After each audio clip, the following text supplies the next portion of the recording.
Supreme court ಆದೇಶವಿದ್ರೂ ಕಾಲಾವಕಾಶ ನೀಡದೆ ಏಕಾಏಕಿ ಬಡವರ ಮನೆಗಳನ್ನ ನೆಲಸಮ ಮಾಡಿದ್ದಾರೆ ಎಂದು ಕಸವನಹಳ್ಳಿ ವಸತಿ ಕಳೆದುಕೊಂಡವರು ಕಂದಾಯ ಅಧಿಕಾರಿಗಳ ವಿರುದ್ಧ ಮೌನ ಪ್ರತಿಭಟನೆಯನ್ನ ಹಮ್ಮಿಕೊಂಡಿದ್ದಾರೆ.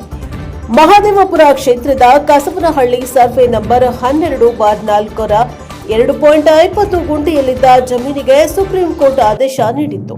ಕಾಲಾವಕಾಶ ಇದ್ದರೂ ಸಹ ಅಧಿಕಾರಿಗಳು ಬಿಲ್ಡರ್ಗಳ ಕೈಗೊಂಬೆಗಳಂತೆ ವರ್ತಿಸಿ ಬಡವರ ಸುಮಾರು 60ಕ್ಕೂ ಹೆಚ್ಚು ಮನೆಗಳನ್ನು ನೆಲಸಮ ಮಾಡಿದ್ದಾರೆ ಎಂದು ವಕೀಲರಾದ ಅರವಿಂದ್ ಕಾಮತ್ ಅವರು ಬೇಸರ ವ್ಯಕ್ತಪಡಿಸಿದ್ದಾರೆ. ಜಯರಾಮ ಸೂರಪ್ಪ ಮೊದಲಿಯರ್ ಅವರ ಹೆಸರಿನಲ್ಲೇ ಪ್ರಸ್ತುತ ಪಹಣಿ ಇದೆ. ಬಂಡವಾಳ ಶಾಹಿಗಳು ಪೋಡಿ ಮಾಡಿಸದೆ ಸರ್ವೆ ಗಡಿಗಳನ್ನು ಸರಿಯಾಗಿ ಗುರುತಿಸದೆ ಆದೇಶದ ಕಾಲಾವಕಾಶ ಬಿದ್ದವರು ಕೂಡ ಇಂದು ಏಕಾಏಕಿ ನಮ್ಮ ವಾಸದ ಮನೆಗಳನ್ನ ವಿದ್ಯುತ್ ನೀರು ಸೇರಿದಂತೆ ದಿನೋಪಯೋಗಿ ವಸ್ತುಗಳನ್ನು ಧ್ವಂಸ ಮಾಡಿದ್ದಾರೆ. ಮುಂದಿನ ದಿನಗಳಲ್ಲಿ ಕಾನೂನು ಹೋರಾಟ ಮಾಡಲಾಗುವುದು ಎಂದು ಯೋಗೇಶ್ ತಿಳಿಸಿದ್ದಾರೆ. ಸುಪ್ರೀಂ ಕೋರ್ಟ್ ಆದೇಶಕ್ಕೆ ನಾವು ಗೌರವಿಸುತ್ತೇವೆ. ಫೆಬ್ರವರಿ 19ರವರೆಗೂ ಕಾಲಾವಕಾಶವಿದ್ರೂ ಮಾನವೀಯತೆ ಮತ್ತು ಇಲ್ಲಿನ ಅಧಿಕಾರಿಗಳು ಬಿಲ್ಡರ್ಗಳ ಪರ ಕೆಲಸ ಮಾಡುತ್ತಿರುವುದು ಸರಿಯಲ್ಲ ಎಂದು ಮನೆ ಕಳೆದುಕೊಂಡ ನೊಂದ ಮಹಿಳೆಯರು ಹೇಳಿದ್ದಾರೆ. ಈ ಸಂದರ್ಭದಲ್ಲಿ ನೂರಾರು ಪೊಲೀಸ್ ಅಧಿಕಾರಿಗಳು ಸಿಬ್ಬಂದಿಗಳು ರಕ್ಷಣೆ ನೀಡಿ ತೆರವು ಮಾಡಿಸುವ ಕಾರ್ಯದಲ್ಲಿ ಯಶಸ್ವಿಯಾಗಿದ್ದಾರೆ. Bureau report Mubarak NKS TV 4 supreme court ಅಂತಿಮ ಪರಮ ದೇವಸ್ಥಾನ ಖಂಡಿತವಾಗ್ಲೂ ಅದು ಅದರಲ್ಲಿ ಎರಡು ಮಾತೇ ಇಲ್ಲ. ಸುಪ್ರೀಂ ಕೋರ್ಟು ನಮ್ಮೆಲ್ರಿಗೂ ಒಂದು ದೊಡ್ಡ ದೇವಸ್ಥಾನ. ಅದು ಅಲ್ಲಿ ಆಗಿರುವಂಥ ತೀರ್ಪುಗಳು ಸರಿಯಾಗಿ ಬರಲೇಬೇಕು. ಆದರೂ ಕೂಡ ಕೆಲವು ಸಲ ಆಗಿ ಹೋಗ್ತವೆ. ಈ ರೀತಿ ವಿಷಯಗಳು ಆಗಿವೆ, ಆಗಬಾರ್ದಿತ್ತು. ಯಾಕಂದರೆ ಬೌಂಡ್ರಿಗಳೇ ಸರಿ ಇಲ್ಲ. ಈಗ ಸುಪ್ರೀಂ ಕೋರ್ಟ್ ಹೇಳಿದೆ ಏನು ಅಂದರೆ ರೀಡೆಲಿವರ್ ಗಿವ್ ಪೊಸೆಷನ್ ಅಂತ ಹೇಳಿಬಿಟ್ಟು ಯಾವ ರೀತಿಯಲ್ಲಿ ಮಾಡಬೇಕು. 3 ವಾರ ಕಾಲಾವಕಾಶ ಇದೆ. 22ನೇ ತಾರೀಕು ನಮ್ಮ ಉಚ್ಚ ನ್ಯಾಯಾಲಯ ಈ ರೀತಿ ನಮ್ಮ ಸುಪ್ರೀಂ ಕೋರ್ಟ್ ಏನಿದೆ ಆದೇಶ ಮಾಡಿದೆ ಏನು ಅಂತೇಳಿ ರೀಡೆಲಿವರ್ ಮಾಡಬೇಕು. 5ನೇ ತಾರೀಕಿಗೆ ರಿಲೀಸ್ ಆಗುತ್ತೆ ಆರ್ಡರ್ ಕಾಪಿ. 5ನೇ ತಾರೀಕಲ್ಲಿ ಯಾವ ರೀತಿ ಏನು ಮಾಡಬೇಕು, 3 ವಾರದಲ್ಲಿ ಅವ್ರು ಏನು ಮಾಡಬೇಕಿತ್ತು, ಇಮಿಡಿಯೇಟ್ ADLR ಏನಿದೆ ಅವ್ರು ಬಂದುಬಿಟ್ಟು ಸರ್ವೆ ಮಾಡಬೇಕಿತ್ತು. ಅವ್ರ ಜಾಗ ಎಲ್ಲಿದೆ ಅವ್ರು ತೋರಿಸ್ಕೊಡ್ಬೇಕು. ಅವ್ರಿಗೆ ಎಲ್ಲಿ ಬೇಕು ಅಲ್ಲಿಗೆ ಇಷ್ಟೇ 2 ಎಕರೆ 22 ಗುಂಟೆ ಜಾಗ ಇದೆ, 2 ಗುಂಟೆ ಖರಾಬ್ ಇದೆ. ಈ ಖರಾಬ್ ಏನಿದೆ ನನ್ನ ಹಿಂದೆ ಏನು ಈ ಜಾಗ ಏನಿದೆ ಈ ಖರಾಬಲ್ಲಿ ಇರೋ ಥರ ಖರಾಬ್ ಏನಿದೆ ಇದು ಬಿ ಖರಾಬ್ ಅಂತ ಹೇಳಿದ್ರೆ ಯಾವಾಗಲೂ ಅದು ನಾಲೆ ಪಕ್ಕದಲ್ಲಿ ಬಫರ್ ಝೋನಿಗೆ ಗ್ಯಾರಂಟಿಯಾಗಿ ಇರುವಂಥ ಒಂದು ಜಾಗ. ಬಾಕಿ 2 ಎಕರೆ 10 ಗುಂಟೆಯಲ್ಲಿ 1 ಎಕರೆ 30 ಗುಂಟೆ ಅವ್ರದ್ದು ಇದೆ ಅಂತ ಹೇಳ್ತಾರೆ, 20 ಗುಂಟೆ ಜಾಗ ಇದೆ ಅಂತ ಹೇಳ್ತಾರೆ. ಇದೆಲ್ಲ ಡಿಸ್ಪ್ಯೂಟಲ್ಲಿ ಇದೆ. ಏನಂತ ಹೇಳಿದ್ರೆ ಸಿಗ್ನೇಚರ್ಗಳು ಮ್ಯಾಚ್ ಇದೆ, ಯಾವುದೋ GPA ತೋರಿಸ್ತಾರೆ, ಯಾವುದೋ ಸೇಲ್ ಅಗ್ರಿಮೆಂಟ್ ತೋರಿಸ್ತಾರೆ. ಪ್ರತಿಯೊಂದು ಕಡೆ ಬೌಂಡ್ರಿಗಳು ಚೇಂಜ್ ಇದೆ. ಅವ್ರದ್ದೇ ದಾಖಲೆಯಲ್ಲಿ ಬೌಂಡ್ರಿ ಯಾವುದಿದೆ. ನಾವೇನು ಹೇಳಿದ್ವಿ, ನಿಮ್ಮದು ಬೌಂಡ್ರಿ ಎಲ್ಲಿದೆ ಅದನ್ನು ಕರೆಕ್ಟಾಗಿ ತೋರಿಸ್ರಿ. ನಮ್ದು 10 ಗುಂಟೆ, ನಾವು 3 ಜನ ಬ್ರದರ್ಸ್ ಇದ್ದೀವಿ. ನಮ್ಮ ಜಯರಾಮ್ ಅವ್ರ ಜೊತೆಗೆ ನಮ್ಮ ಯೋಗೇಶ್ ಅವ್ರ ಜೊತೆ ಇನ್ನಿಬ್ರು ಬ್ರದರ್ಸ್ ಇದ್ದಾರೆ. ಅವ್ರು ಏನು ಮಾಡಿದ್ರೆ 2 ಎಕರೆ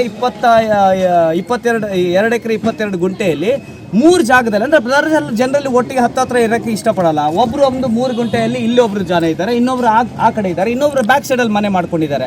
ಈಗ ಪೋಡಿನೇ ಆಗಿಲ್ಲ. ಪೋಡಿ ಆಗದಿರ ಪೋಡಿ ಡಾಕ್ಯುಮೆಂಟ್ ಬೇಕಲ್ಲ, ಪೋಡಿ ಸ್ಕೆಚ್ ಬೇಕಲ್ಲ, ಯಾರಾದರೂ ಒಬ್ರು ತೋರಿಸಿ. ಇವಾಗ ಇದು ನೋಡಿ ಕರೆಕ್ಟಾಗಿ ನೋಡಿ, 19ನೇ ತಾರೀಕಿಗೆ ದಯಾನಂದ್ ಮೂರ್ತಿ ಅಂತೇಳಿ ಒಬ್ಬರಿಗೆ ಅಲಾಟ್ ಆಗಿದೆ. ಇದು ಸಂಜಯ್ ರಾಜ್ ಅವರು 5ನೇ ತಾರೀಕಿಗೆ ಹಾಕಿರೋ ಅಪ್ಲಿಕೇಶನಲ್ಲಿ 10ನೇ ತಾರೀಕು ಎಕ್ಸೆಪ್ಟ್ ಆಗುತ್ತೆ, 12ನೇ ತಾರೀಕು ಅಲಾಟ್ ಆಗುತ್ತೆ, 19ನೇ ತಾರೀಕು ಅಂದರೆ 7 ದಿನ ಕನಿಷ್ಠವಾದ ಒಂದು ಗಡುವನ್ನು ನೀಡಲೇಬೇಕು. ಸೊ ಆ ರೀತಿ ಮಾಡೋದ್ರಿಂದ ಏನಾಗುತ್ತೆ, ಅವರು ಮಾನ್ಯ ನಮ್ಮದು ಸುಪ್ರೀಂ ಕೋರ್ಟ್ಗೆ ಕೂಡ ಅವರು ರೆಸ್ಪೆಕ್ಟ್ ಕೊಟ್ಬಿಟ್ಟು ಆ ರೀತಿಯಲ್ಲಿ ಮಾಡಲೇಬೇಕು. ಆ ರೀತಿ ಕರೆಕ್ಟಾದ ರೀತಿಯಲ್ಲಿ ಮಾಡಬೇಕು. ಇವಾಗ ಏನಿದೆ ಏಕಾಕಿ ಬಂದುಬಿಟ್ಟು ಇದ್ದವ್ರಿಗೆಲ್ಲ ನಾವು ಅವ್ರ ಜೊತೆ ಮಾತುಕತೆ ಕೂಡ ಆಡಿದ್ದೀವಿ. ಆಯಿತು, ಆ ಜಾಗವನ್ನು ತೊಗೊಳ್ಳಿ, ಹೊಡಿಲಿಕ್ಕೆ ಹೋಗ್ಬೇಡ್ರಿ. ಯಾಕಂದರೆ ಪಾಪದವರಿದ್ದಾರೆ, ಬೇಕಾದ್ರೆ ನೀವೇ ಅವ್ರ ಹತ್ರ ಮಾತಾಡ್ಕೊಳ್ಳಿ. ಯಾಕಂದರೆ ಇದು ಇನ್ನೂ ಅಧೀನ ನ್ಯಾಯಾಲಯದಲ್ಲಿ ಅಂದರೆ ನಮ್ಮ ಟ್ರಯಲ್ ಕೋರ್ಟಲ್ಲಿ ಇನ್ನೂ ನಡೀತಾ ಇದೆ ಈ ವಿಷಯವಾಗಿ. ಸುಪ್ರೀಂ ಕೋರ್ಟಿಂದ ಅಲ್ಟಿಮೇಟ್ ಅಂತ ಏನು ಹೇಳಲಿಲ್ಲ.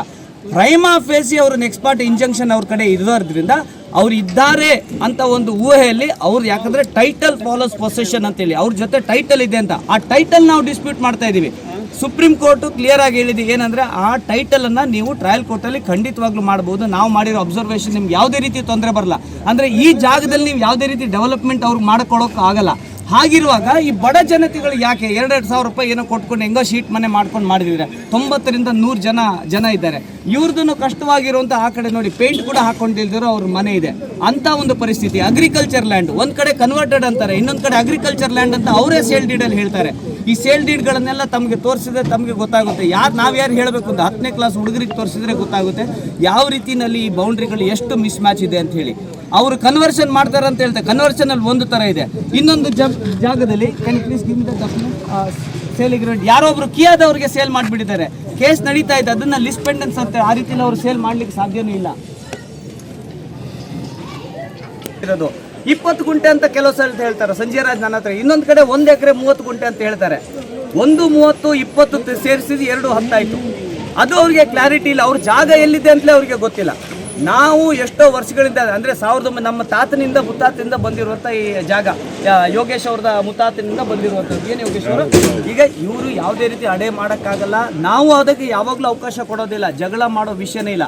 ಆದರೆ ಕಾನೂನು ಬಾಹಿರವಾದ ಕೆಲಸ ಇದು ಅಮಾನವೀಯವಾಗಿರುವಂಥ ಕೆಲಸ, ಹ್ಯೂಮನ್ ರೈಟ್ಸ್ಗೆ ಡೈರೆಕ್ಟಾಗಿ ಹಿಟ್ ಆಗಿರುವಂಥದ್ದು. ನಮ್ಮ ಕಾನ್ಸ್ಟಿಟ್ಯೂಷನಲ್ಲಿ ಏನು ಹೇಳುತ್ತೆ ಅಂತೇಳಿ ಈಕ್ವಲ್ ಆಪರ್ಚುನಿಟಿಯನ್ನು ಕೊಡಬೇಕಾಗಿರುವಂಥದ್ದು. ಇದರಲ್ಲಿ 7481 ಇದರಲ್ಲೇ ನೋಡಿ ನಿಮಗೆ ಕ್ಲಿಯರ್ ಗೊತ್ತಾಗುತ್ತೆ. ಇದರಲ್ಲಿ 18 ಗುಂಟೆ ಜಾಗವನ್ನು ಅವರು ಕೊಡ್ತಾರೆ.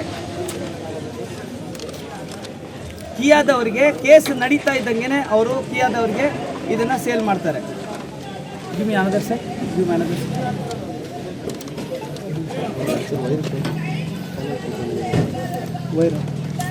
ವೈರ್ ಬಿಡಿ ಸರ್.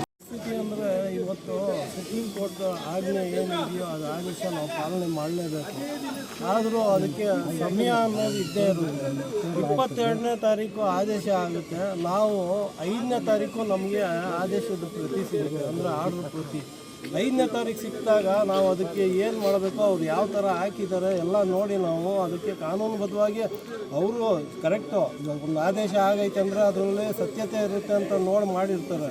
ಆದರೆ ಅಲ್ಲಿ ಏನು ಸಬ್ಮಿಷನ್ ಅಥವಾ ಕೊಟ್ಟಿರೋವಂಥ ಸತ್ಯಾಸತ್ಯತೆಗಳ ಮೇಲೆ ಅವರು ಸುಳ್ಳು ಮಾಹಿತಿ ಕೊಟ್ಟಿದ್ದಾರೆ. ಇಲ್ಲಿ ಖಾಲಿ ಜಾಗ ಅಂತ ತೋರಿಸಿದ್ದಾರೆ, ಇಲ್ಲಿ ಮನೆಗಳು ಇರೋವಂಥದ್ದು ಮತ್ತು ಇಲ್ಲಿ ವಾಸ ಇರೋವಂಥದ್ದು ಅದನ್ನು ತೋರಿಸೋ ಒಂದು ಸಂದರ್ಭದಲ್ಲಿ ಇಲ್ಲಿ ಎಲ್ಲೋ ನಮ್ಮ ವಕೀಲರು ಅದನ್ನು ಎಡವಿದ್ದಾರೆ ಅನ್ನೋದು ನಮಗೆ ಆಮೇಲೆ ಗೊತ್ತಾಯಿತು. ಯಾಕಂದರೆ ಸುಪ್ರೀಂ ಕೋರ್ಟು ಇರೋ ಥರ ಇದ್ದರೆ ನಾವು ಹೋಗಿ ನೋಡ್ಬೋದು.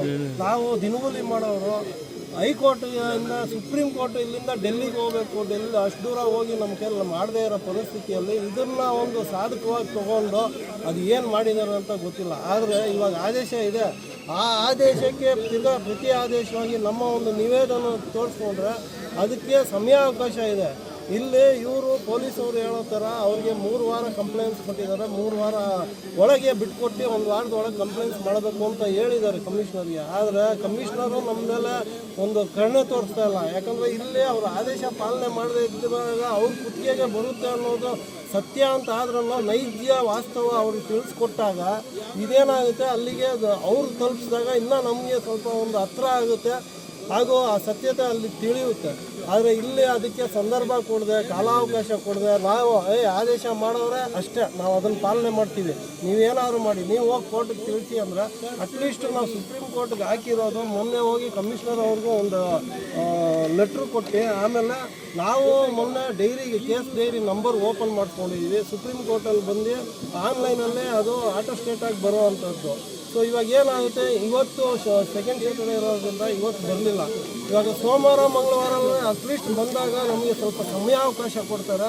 ತಿರ್ಗಾ ಅದು ಪುನರ್ ಪರಿಶೀಲನೆ ಮಾಡೋಷ್ಟು ಸೌಭಾಗ್ಯ ನಮಗಿದ್ರೆ ಅಥವಾ ಇಲ್ಲಿ ಹೇಳಿರೋದು ಏನು ಸುಳ್ಳು ಅನ್ನೋದು ನಾವು ಸಾಬೀತುಪಡಿಸಿದ್ರೆ ಇದನ್ನು ತೆಗಿತಾರೆ. ಆದರೆ ಅದಕ್ಕೆ ಸಮಯ ಅವಕಾಶ ಕೊಡದೆ ಇವರು ಬಂಡವಾಳಶಾಹಿಗಳ ಜೊತೆ ಇಟ್ಕೊಂಡು ಇವತ್ತು ಇಷ್ಟು ಮಾನ ಮರ್ಯಾದೆ ಕಳೆದು ಇವತ್ತು ಏನು ಒಂದು ಸ್ವಾಧೀನವನ್ನು ತೊಗೊಳ್ತಾ ಇದ್ದಾರೋ ಅದು ಕಾನೂನು ಬಾಹಿರವಾಗಿ ತೊಗೊಳ್ತಾ ಇದ್ದಾರೆ.